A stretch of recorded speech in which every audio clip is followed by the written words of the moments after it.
We're going to continue now to shine a spotlight on Heritage Month this September. As you know, it's drawing to a close, but we're going to be reflecting on a spectacular celebration of culture, of unity and sport that unfolded this past Wednesday. And it all happened on the heart of Gauteng in a vibrant fashion and fusion of tradition and athletic excellence. Kempton Park played proud host to the 2025 Softball South Africa Masters Division International Masters Softball Tournament. It's an event that not only delivered high-stakes softball action, but it also celebrated the very soul of South Africa's cultural heritage. And with over 1,000 participants from across the continent, the tournament brought together seasoned softballers, passionate supporters, and proud citizens in the four-day festival that was as much about the people as it was about the game. And so whether under the midday sun or beneath the glow of the floodlights, the spirit of Ubuntu, it echoed across every innings, every cheer, and every celebration. And on Heritage Day, the energy soared even higher. Traditional dance, music, communal braai, it all transformed the venue into a living mosaic of South Africa's diversity, of our unity and our pride. Perhaps before we delve into this important conversation, we actually took our cameras out onto the field to hear directly from the heart of the tournament, the players themselves. Let's take a listen. Masters have been there for a very long time.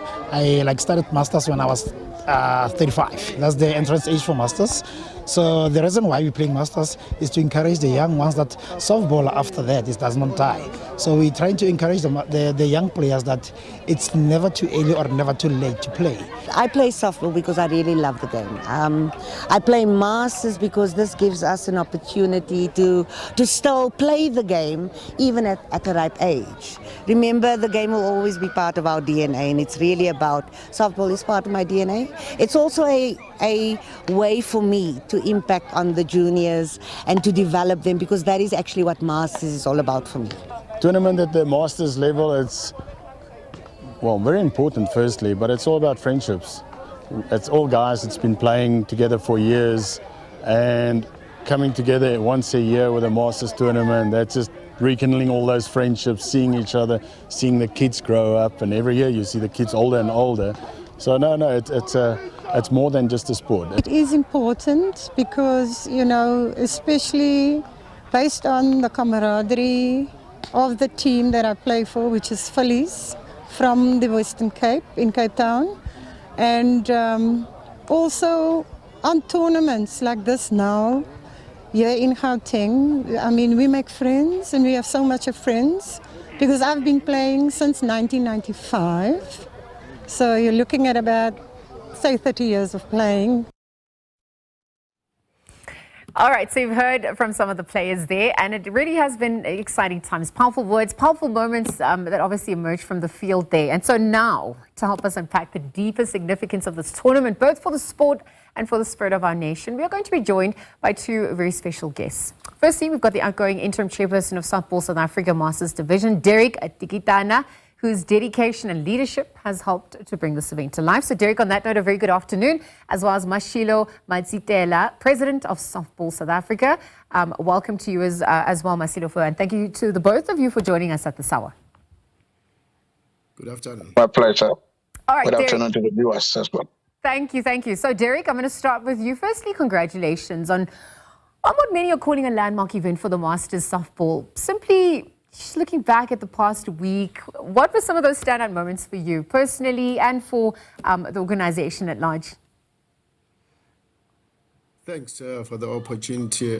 For me personally, it has been a wonderful moment, bringing to the end of 8 years of our executive committee that has transformed softball Masters in the country. And this is just an event that marks what a product of softball we can bring as the elderly, those that are 35 years and above.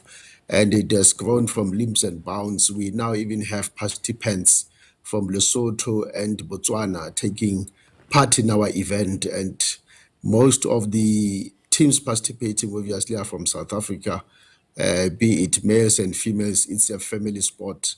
And this week it has just been wonderful, a melting pot of cultures and different backgrounds in terms of players coming together to celebrate heritage and enjoying a good sport, a family sport.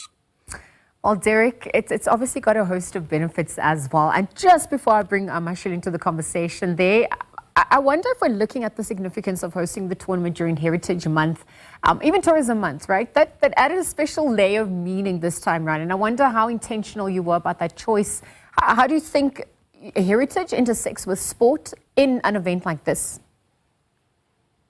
Yes, it does really, and it brings a lot of positives, a lot of cohesion in terms of awareness of our different backgrounds, and ensuring that with the different backgrounds that we have, we can really come together as a society, as a community.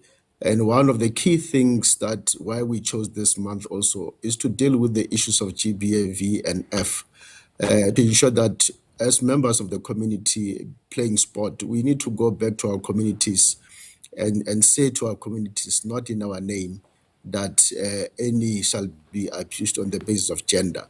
So it's one of the key programs that we try to impose into our members, participants, spectators, and everybody, that let us celebrate. But as we celebrate, let's do it responsibly so that we know that where we come from, we are leaders, we are coaches, we are managers.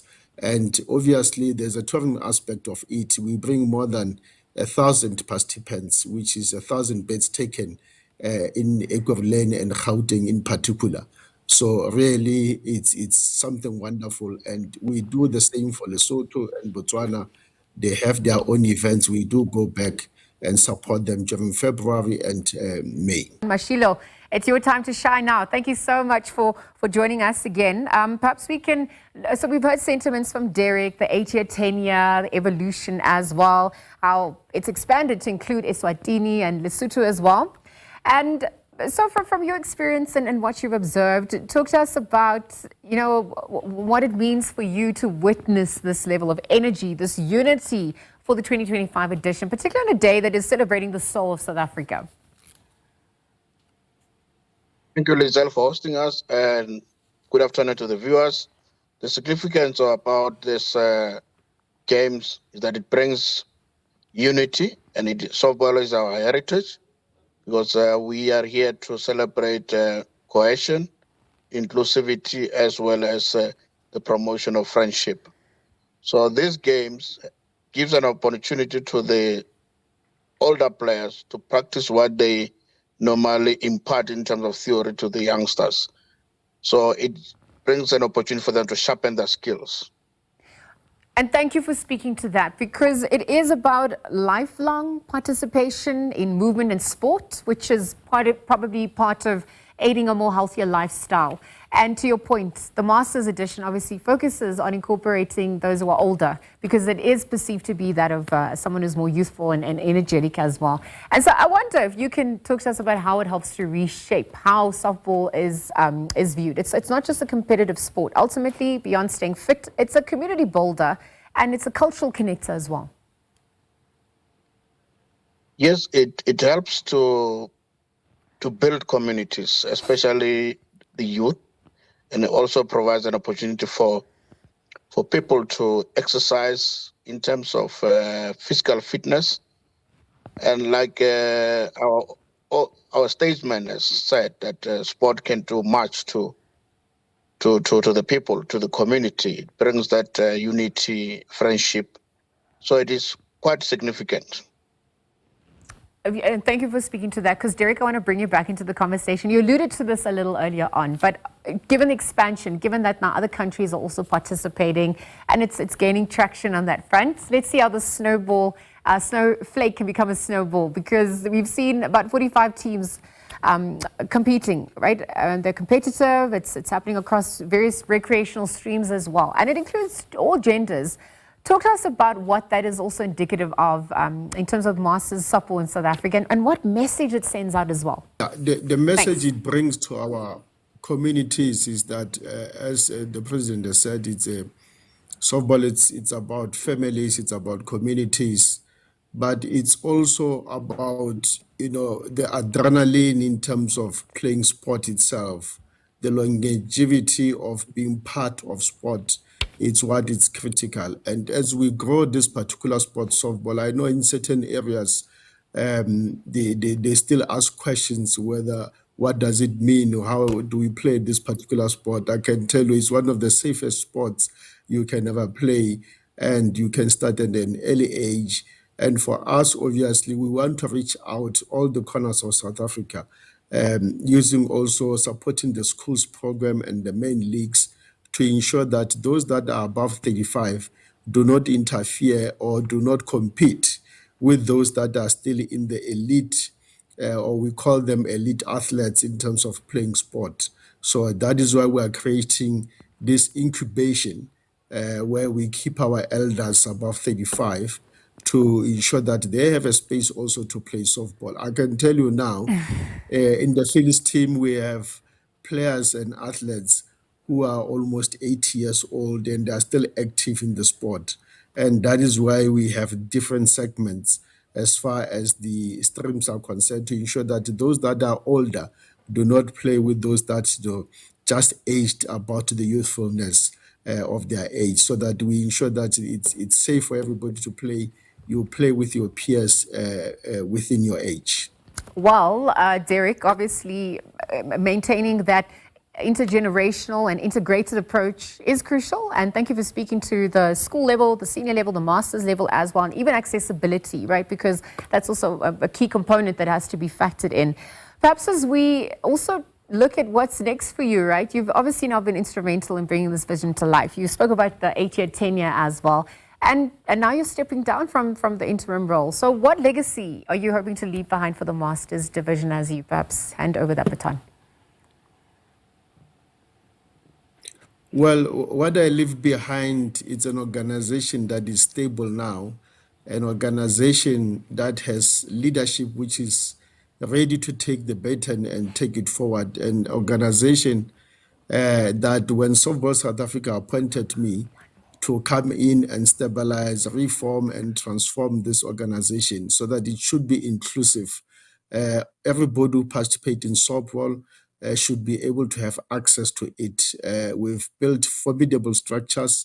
The work is not yet done. We still have to go to the district levels to ensure that also the formation of masters structures are in place and they are such that they are able to function according to the expectation of being an associate member of Softball South Africa. But besides the administration itself, we have looked in terms of increasing the number of participants as far as masters are concerned, so that in each and every district, province in the country, we have masters that actually seek to support the development of softball, because without your coaches and managers, it's going to be really difficult. Without your technical officials, it's going to be difficult to grow the sport. So I think we have achieved, and we are able now to present a product to the new executive committee that people love, people want to associate with, and even our neighboring countries, they cannot wait